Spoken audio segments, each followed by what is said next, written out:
பாக்யா வந்து ஹோட்டலில் பரபரப்பாக வேலை பார்த்துட்டு இருக்காங்க. எல்லா பலகாரங்களும் டெலிவரிக்காக பார்சல் பண்ணிக்கிட்டு இருக்காங்க. கொஞ்ச நேரம் வேலையெல்லாம் முடிச்சதுக்கப்புறம் எல்லாரும் ஓஞ்சி உட்காந்துட்டு இருக்கும்போது பாட்டு பாடுங்க யாராவது அப்படின்னு சொல்றாங்க. அங்கே வேலை செய்கிற ஒருத்தவங்க வந்து பாட்டு பாடு அதை கேட்டுட்டு எல்லாரும் ரிலாக்ஸ் ஆகுறாங்க.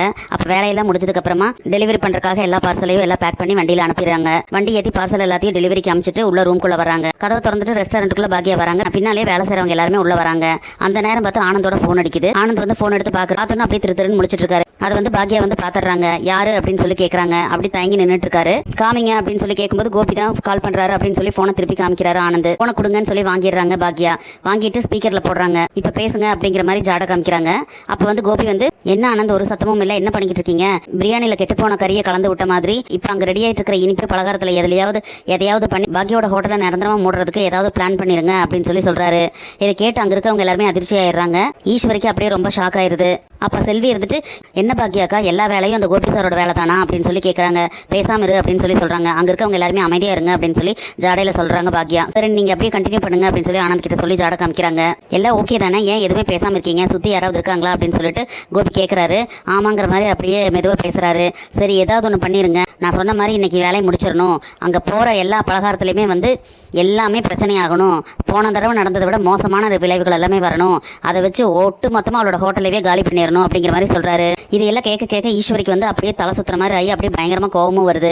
நம்மளோட ராசினாலதான் வந்து போன தடவை இந்த மாதிரி ஆயிடுச்சுன்னு சொல்லி ஈஸ்வரி வந்து நினைச்சுக்கிட்டு இருக்காங்க. ஆனா தான் பையன் தான் இந்த மாதிரி வேலை பார்த்து விட்டுருக்கான், பாக்யாவோட வேலையை எல்லாத்தையும் கெடுத்து விட்டுருக்கான் அப்படின்னு நினைக்கும் போது அவங்களுக்கு ஒரு மாதிரி ஆயிருது. அவங்க கோபி செஞ்ச சதியும் அவங்க புரிஞ்சுக்கிறாங்க. இந்த ஆனந்த் வந்து கோபி அம்சால் தான் அப்படிங்கிறது தெரிஞ்சுக்கிட்டு செல்வி வந்து ரொம்ப கோவப்படுறாங்க. கோபி பேசி முடிச்சோன்னா போனை வச்சிடறாரு ஆனந்த். போனை வச்ச உடனே செல்வி வந்து கோபத்துல ஆனந்த போட்டு அடிக்கிறாங்க. ஏன்டா இப்படி பண்ணன அப்படிங்கிற மாதிரி, உனக்கெல்லாம் எப்படி இப்படி மனசு வருது, ஏன்டா இப்படி பண்ண அப்படின்னு சொல்லி அடிக்கிறாங்க. பாக்யா வந்து அதை தடுத்துறாங்க.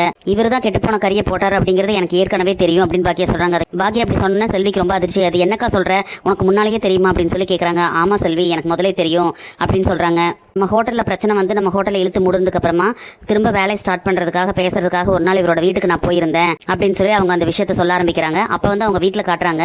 இந்த ஆனந்தோட வைஃப் வந்து ஏன் இந்த மாதிரி பண்ணீங்க, நீ எல்லாம் ஒரு மனுஷனா, உனக்கு வேலை கொடுத்த ஒருத்தங்களோட வாழ்க்கையவே இந்த மாதிரி சீரழிச்சிட்டியே, நீங்க செஞ்ச வேலைனால தான் நம்ம பொண்ணுக்கு வந்து இந்த மாதிரி ஒரு நிலைமை வந்துருச்சு, இப்போவாது போய் உண்மையை சொல்லுங்க அப்படின்னு சொல்லி சொல்றாங்க. அந்த நேரத்தில் தான் வீட்டோட காலிங் பெல் அடிக்குது. ஆனந்த் போய் கதவை திறக்கிறாரு. அப்போ பாக்யா தான் நிற்கிறாங்க. பார்த்தோன்னா அவருக்கு அதிர்ச்சி ஆயிடுது. பேசாம அப்படியே நிற்கிறாரு. பாக்யா வந்து வீட்டுக்குள்ள வராங்க. அப்போ வீட்டுக்குள்ள வந்த உடனே நீங்க யாரு அப்படின்னு சொல்லி கேட்கவும், நான் தான் வந்து இவரோட வேலை செய்கிற ஹோட்டலோட முதலாளி, என்னோட பேர் பாக்யா அப்படின்னு சொல்லி அவங்க பாக்யா சொல்றாங்க. அதை கேட்டோம் நீங்க தான் பாக்யாவா அப்படின்னு சொல்லி அவங்க கேட்டுட்டு இப்போவாது உண்மையை சொல்லுங்க அப்படின்னு சொல்லி ஆனந்த் கிட்ட சொல்றாங்க. என்ன உண்மையை சொல்றீங்க, எனக்கு எதுவுமே புரியலையே அப்படின்னு சொல்லி கேட்கவும் ஆனந்த் இருந்துட்டு எல்லா உண்மையும் சொல்றாரு. உங்க ஹோட்டல்ல செஞ்ச பிரியாணியில வந்து கெட்டுப்போன கறியை கலந்தது வந்து நான் தான் அப்படின்னு சொல்லி அவர் சொல்றாரு. அதை கேட்டோன்னு அவருக்கு அதிர்ச்சி ஆயிருது. வேலை இல்லைன்னு சொல்லி வேலை கொடுங்கன்னு சொல்லி வந்து கேட்டீங்க, உங்களை பத்தி எந்த இதுவும் விசாரிக்காம நான் உடனே வேலை கொடுத்தேன்ல, நீங்க எனக்கு இவ்வளவு பெரிய துரோகம் செஞ்சிருக்கீங்க, உங்களுக்கு இதுவே நல்லா இருக்கா அப்படின்னு சொல்லி கேட்கறாங்க. யாரும் உங்களுக்கு இந்த மாதிரிலாம் செய்ய சொன்னது அப்படின்னு சொல்லி கேட்கறாங்க. அப்புறம் பேசிட்டே உள்ள வரும்போது அவங்க பொண்ணு உடம்பு சரியில்லாம படுத்துட்டு இருக்கிறத பாக்குறாங்க. இது யார் உங்க பொண்ணு அப்படின்னு சொல்லி கேட்கும்போது, ஆமா உங்களுக்கு அவர் செஞ்ச துரோகத்துக்கு தான் வந்து எங்க பொண்ணு இந்த மாதிரி அனுபவிச்சுட்டு இருக்கா அப்படின்னு சொல்லி சொல்லவும் ஆனந்துக்கு வந்து ஒரு மாதிரி ஆயிருது. அவர் செஞ்ச தப்பு வந்து புரிஞ்சுக்கிறாரு. அதுக்கு வந்து பாக்யாட்ட மன்னிப்பும் கேட்கிறாரு. நீங்க வந்து டெலிவரி பண்றதுக்காக அந்த பிரியாணி இது பண்ணிட்டு இருக்கும்போது அதுக்குள்ள கெட்டு போன கறியை நான் தான் கலந்தேன். ஆனா நீங்க வந்து நான் செஞ்ச வேலைக்காக என் பொண்ணுக்கு பிரியாணி ரொம்ப பிடிக்கும்னு நான் சொன்னதை ஞாபகம் வச்சுட்டு என் வீட்டுக்கு ஒரு பார்சல் அமைச்சிருப்பீங்கிற விஷயம் எனக்கு தெரியாது. அந்த பிரியாணி சாப்பிட்டு தான் என் பொண்ணு உடம்பு சரியில்லாம செத்து போற நிலைமைக்கு வந்து இப்பதான் உயிருக்கு போராடி மீண்டு வெளியே வந்திருக்கா. இன்னைக்கு தான் வந்து நான் டிஸ்சார்ஜ் பண்ணி கூட்டிட்டு வந்தேன் அப்படிங்கிற மாதிரி சொல்றாரு. சரி எதுக்காக இந்த மாதிரி பண்ணீங்க அப்படின்னு சொல்லி கேட்கவும், அதுக்கு ஆனந்தோட வைஃப் இருந்துட்டு இவர் முன்னாள் வேலை பண்ணிட்டு இருந்த ஹோட்டல் முதலாளி தான் இவர் அப்படி செய்ய சொல்லியிருக்காரு அப்படின்னு சொல்லவும், யார் உங்களோட முதலாளி அப்படின்னு சொல்லி பாக்யா கேட்கறாங்க. அதுக்கு ஆனந்த் இருந்துட்டு கோபிநாத் அப்படின்னு சொல்றாரு. எது கோபிநாத்தா அப்படின்னு சொல்லிட்டு அவங்களுக்கு ரொம்ப டென்ஷன் ஆயிருது. அவர்கிட்ட நீங்க வேலை செஞ்சுட்டு இருந்தீங்க அப்படின்னு சொல்லி கேட்கும்போது, ஆமா அவர்கிட்ட தான் வேலை செஞ்சுட்டு இருந்தேன், உங்க ஹோட்டலையும் உங்களையும் காலி பண்ணணும் அப்படிங்கறக்காக அவரே தான் என்ன வேலைக்கு உங்ககிட்ட அமிச்சாரு அப்படின்னு சொல்லியும் சொல்றாங்க. சரி ஓகே நான் வந்து உங்களை மன்னிச்சிடறேன், நீங்க வந்து இந்த வேலையை பார்த்திருந்தாலும் ஏவி விட்டு உங்களுக்கு இந்த மாதிரி வேலையை கொடுத்ததும் அவர் தான், குடும்பத்துக்காக நீங்க ஏதோ தப்பு பண்ணிட்டீங்க எனக்கு புரியுது, நான் நீங்க செஞ்சதை வந்து மன்னிச்சிடுறேன், ஆனா திரும்பவும் உங்களுக்கு வேலை கொடுக்குறேன், நீங்க கண்டினியூவா என்கிட்டயே வேலை பார்க்கலாம் அப்படின்னு சொல்றாங்க.